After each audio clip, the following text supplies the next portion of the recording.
Hello, my name is Fred Kemp. I'm President and CEO of the Atlantic Council. Welcome to day 2 of UN General Assembly programming for the Atlantic Council's Adrian Arsh Center, Adrian Arsh Latin America Center. Last year, we were together in a New York City ballroom with video remarks by Interim President Juan Guaidó and in the physical presence of the Presidential Envoy for Foreign Affairs, Julio Borges. You will see both of them very soon again, and I'll get to that in a minute. Today, we are meeting virtually alongside a virtual UN gathering to advance continued focus on a global vision that can accelerate the pathway to the restoration of democratic institutions and prosperity in Venezuela. Following months of isolation and challenges faced amid a rapidly collapsing healthcare system, Venezuela's democratic leaders continue to work against political persecution to try to reestablish democracy. With illegitimate elections scheduled for December, external actors continue to use Venezuela as a battleground for their own national interests, bolstering the corrupt and faltering Maduro regime.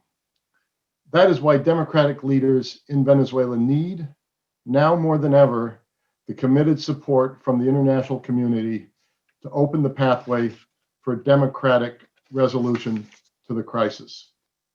At the Atlantic Council, our Venezuela work is focused on fostering greater collaboration among the international community and with Venezuelan stakeholders to accelerate a peaceful reconstruction of Venezuela's democratic institutions. That's why today we will be hearing from Interim President of Venezuela, Juan Guaidó, and Presidential Envoy for Foreign Affairs, Julio Borges, as well as policymakers from Peru, Colombia, the United States, Spain, and the United Kingdom. And yes, in this virtual world, we will be able to travel to each of those cities. I really also want to salute Jason Marsack, who leads our center so brilliantly, and Diego Area and Cristina Guevara, who have done such really remarkable work at the Atlantic Council on Venezuela.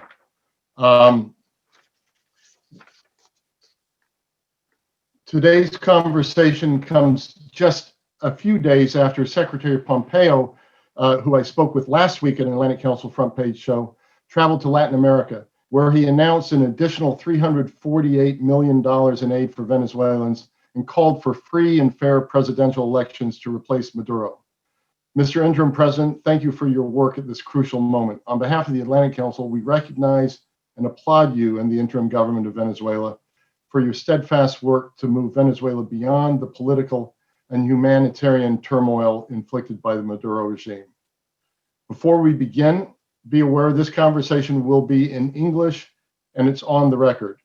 Interim President Guaidó and Presidential Envoy Borges' remarks will be in Spanish. There is a simultaneous translation available through the Zoom platform. If you take your cursor to the bottom of the page, you'll see on the far right a button that says interpretation. You can hit on that and then you can choose the language of your choice, or if you leave it off, you'll hear whatever language is being spoken. To join the conversation on social media, you can use the hashtag LAC at UNGA, LAC at UNGA. A special thanks to Colombian news channel NTN 24 and European news network Euronews, who serve as official event partners for this event. Now, a very special word to you, Mr. Interim President, from Adrian Arsh, our Executive Vice Chair, founder of the Adrian Arsh Latin America Center, founder also of the Adrian Arsh Rockefeller Foundation Resilience Center, businesswoman, lawyer, and philanthropist. Adrian, over to you. Thank you. And Mr. Interim President, as always, it's an honor to have you with us today. I hope that your family is faring well during these difficult times. As you know, my doors are always open to you and the First Lady, both virtually and physically, I look forward to the time that we can all visit without even social distancing. Thank you again for being with us. Thank you so much, Adrian, for all you do for this cause and for so many other causes. Now, everyone, and this is, when I speak of everyone, Mr. Interim President, this is a global audience across myriad platforms. Now, everyone, join me in welcoming the Interim President of Venezuela, Juan Guaidó.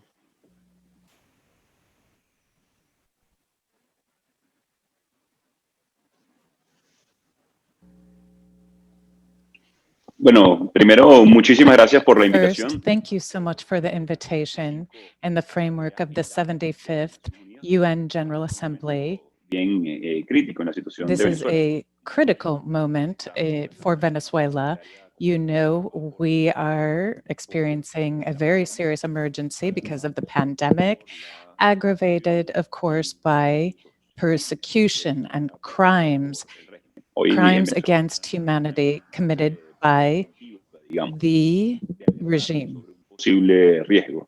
And it's the time to alert about risk.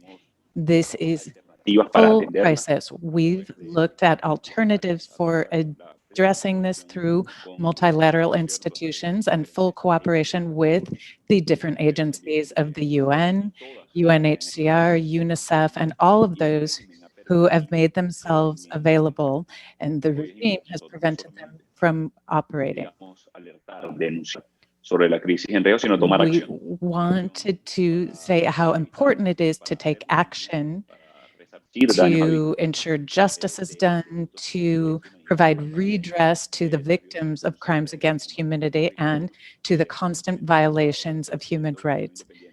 There was a UN Human Rights Council independent fact-finding mission al régimen de Nicolás that looked at what was done by the Maduro regime. What's important for us is that justice be done, humanos and that those who have committed crimes against humanity be prosecuted. Of course, we want non-repetition of these atrocious crimes, digamos, but also la emergencia de tener los to crímenes address the emergency situation, to find a deep-seated solution to the humanitarian crisis in the country, reject the fraud of the regime and these fraudulent elections, sham elections that are scheduled for December 6th, parlamentarias realmente.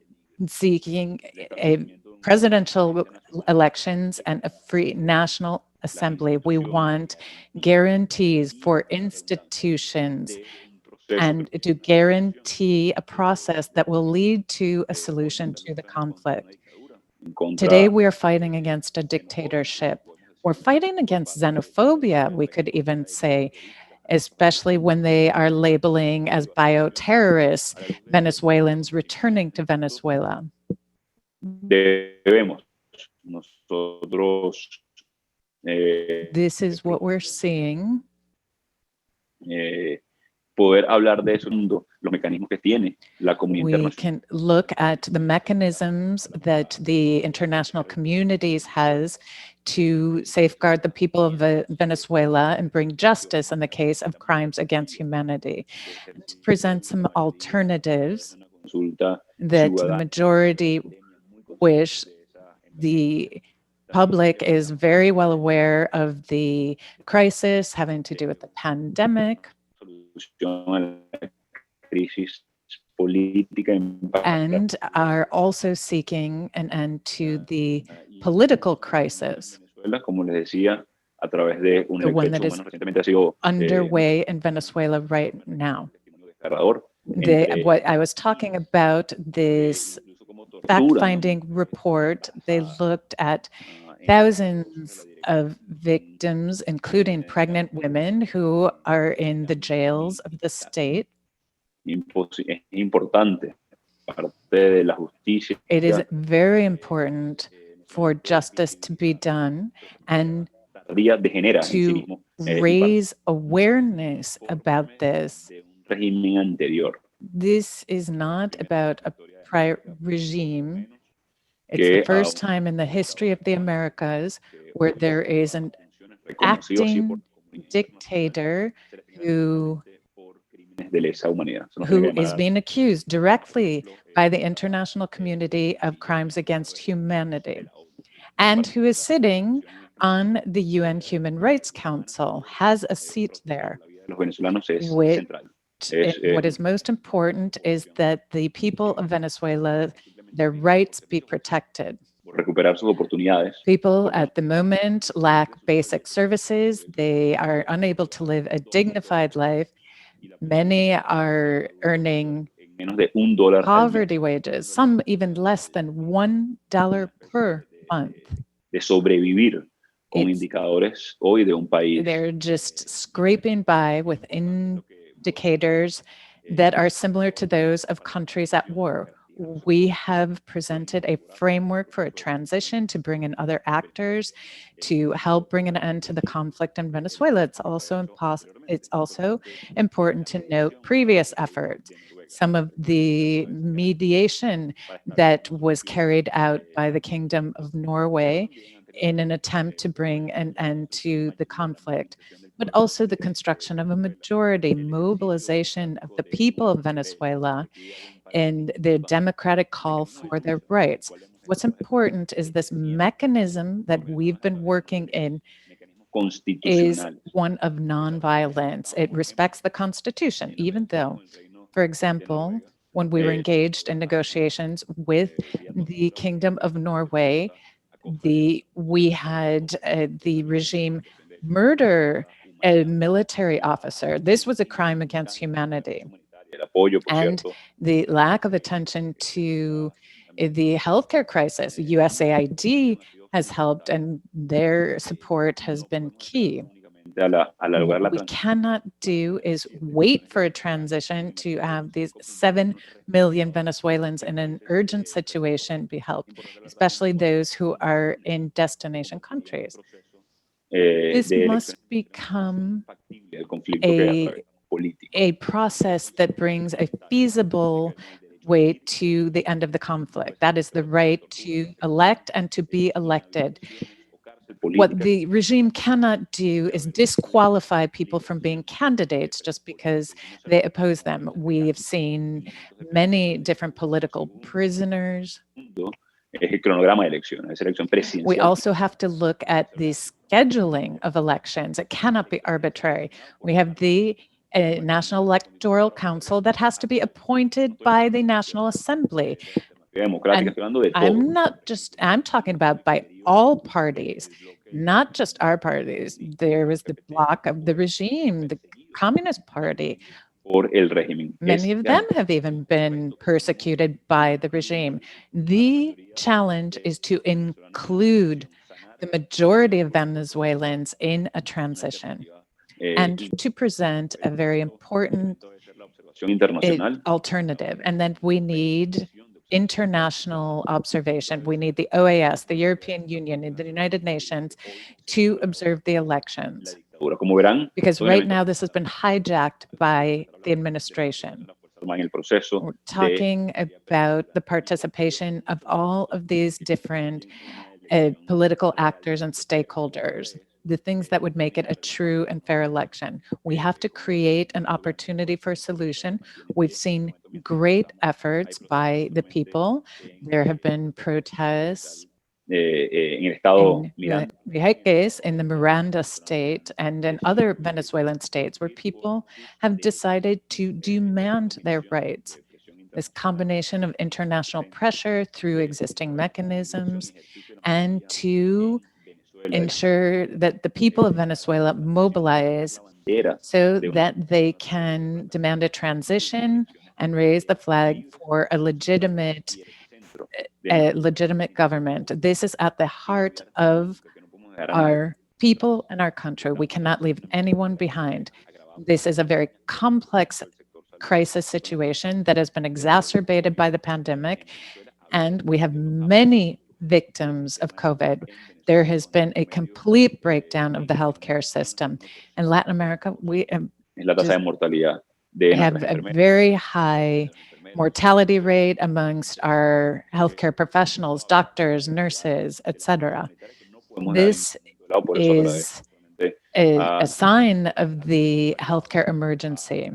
la Unión Europea, pero We have también received support from the United States, the Lima Group, the European community. They have also taken in Venezuelan citizens, a la diáspora venezolana. Como and ustedes saben, they have provided the support, and en este momento.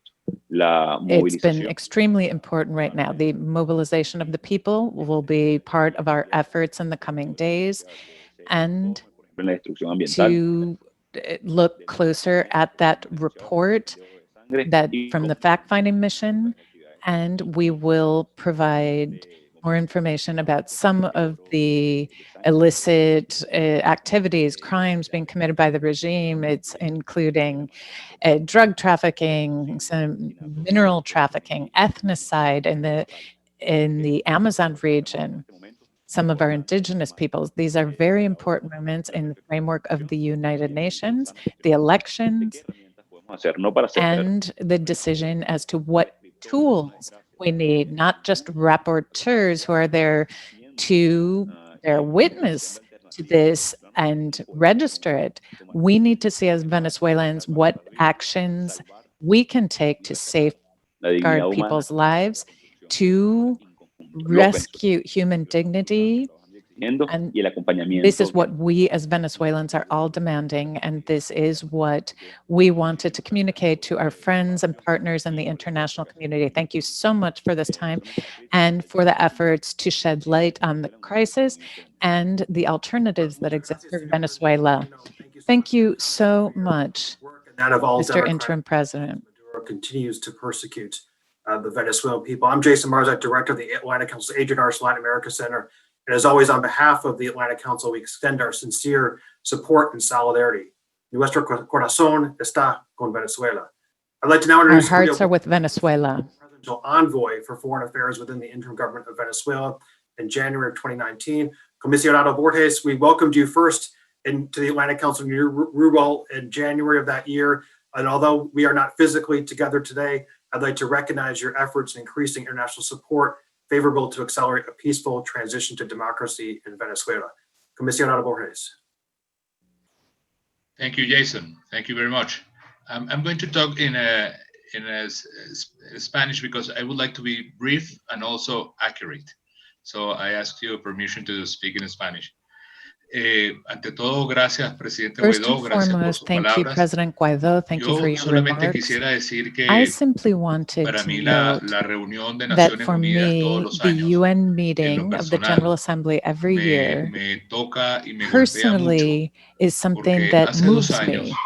2 years ago, nosotros pidiendo precisamente el no we were reconocimiento there de Maduro y la asking elección que for él iba the a hacer. Y non-recognition of estábamos en Maduro Nueva York and the recent haciendo lobby elections. con todos los We were países. in New Y en York ese lobbying all momento, the countries. una persona muy At that cercana, muy time, amiga mía, mi a mano very derecha, close friend of mine, amigo my también de Miguel right-hand Pizarro friend y and del also a presidente friend of Guaidó, Miguel Pizarro and President Fernando Albán, se Guaidó, encontraba con Fernando nosotros en Nueva York. Avance, was with Y al us there in terminar New York.